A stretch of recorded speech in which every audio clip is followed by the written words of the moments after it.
Shalom, saudara-saudari sekalian yang dikasihi Tuhan. Perkenalkan, nama saya Jelita Tanisip. Pada kesempatan kali ini, saya akan membawakan firman Tuhan dengan tema merancang masa depan berdasarkan rencana Allah.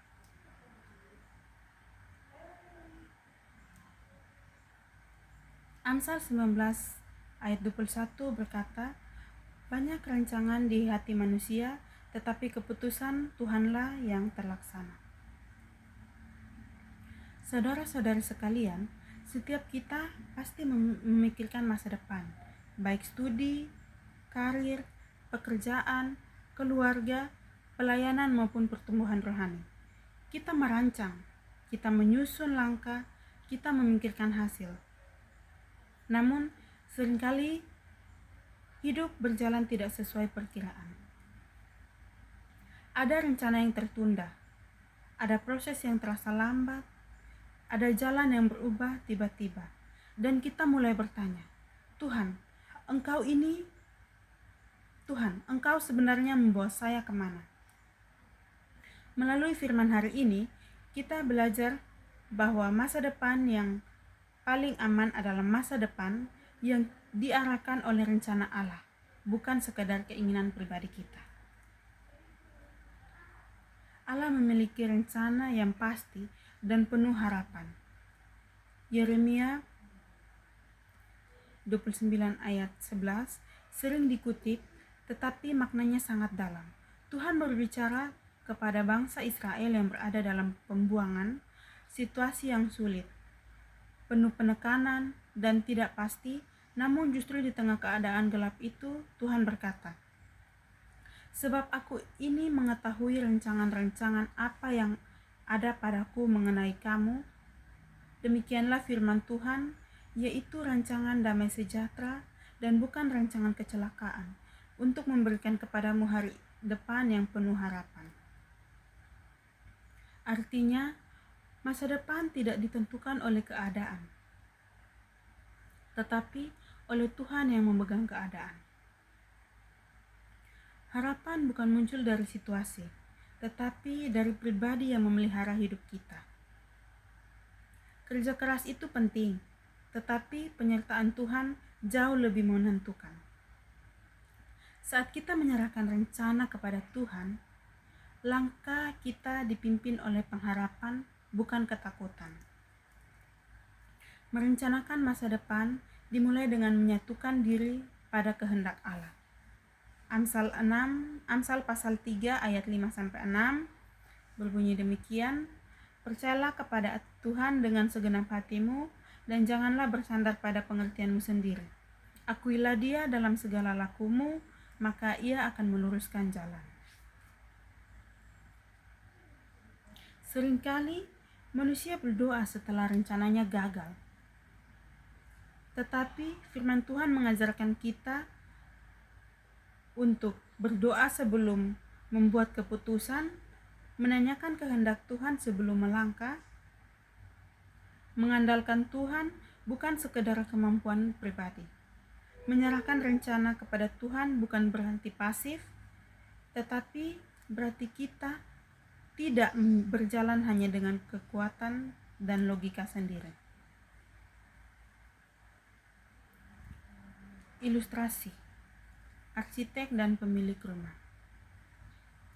Bayangkan, seorang arsitek profesional yang membangun rumah, pemilik rumah punya banyak keinginan, desain apapun bisa dia minta.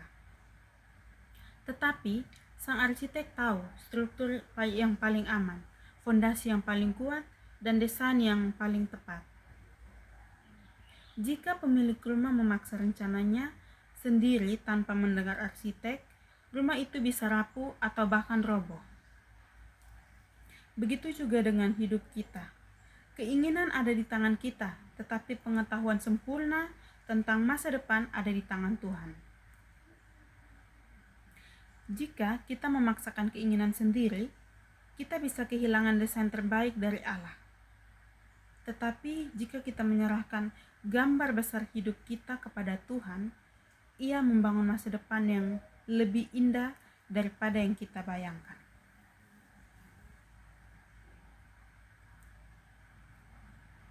Tantangan yang sering kita hadapi yaitu terlalu percaya pada kemampuan kita sendiri. Kita sering merasa bahwa pengalaman, pendidikan, atau logika kita cukup. Kesalahan ini membuat kita mengabaikan Tuhan dalam proses perencanaan. Solusi terbaik yang harus kita lakukan yaitu biasakan melibatkan Tuhan dalam setiap langkah. Mulailah dengan doa, bukan opini sendiri.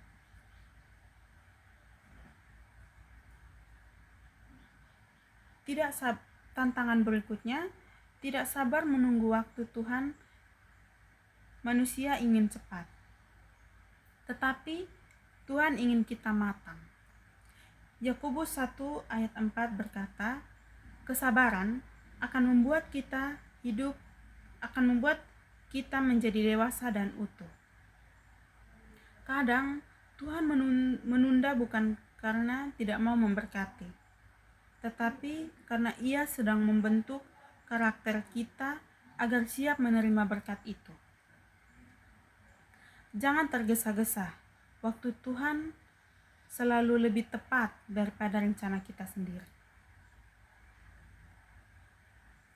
Contoh dari Alkitab yang saya ambil yaitu Abraham. Abraham diminta untuk pergi ke negeri yang tidak dikenalinya. Ia tidak diberi peta, detail rencana, atau kepastian hasil. Ia hanya diberi janji. Tetapi Abraham taat dan percaya bahwa Tuhan tidak pernah salah mengarahkan langkah. Hasilnya, ia diberkati. Ia menjadi bapa bangsa-bangsa. Nama dan imannya dikenang sepanjang masa. Ketaatan mengantar Abraham pada masa depan yang tidak pernah ia bayangkan.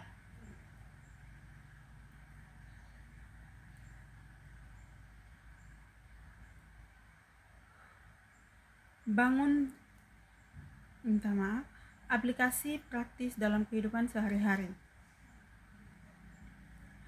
Yang pertama, bangun disiplin rohani, membaca firman setiap hari, berdoa dengan konsisten, merenungkan firman bukan hanya membaca. Libatkan Tuhan dalam keputusan besar maupun kecil, taat dalam hal-hal sederhana. Kadang Tuhan mulai dari perkara kecil sebelum mempercayakan hal besar. Tetap setia dalam setiap proses. Mengapa kita harus percaya pada rencana Allah?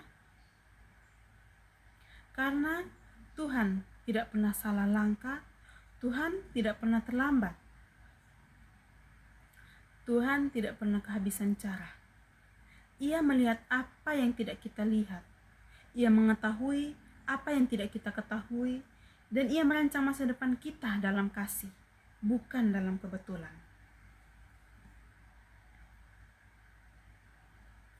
Bagaimana mengetahui rencana Allah?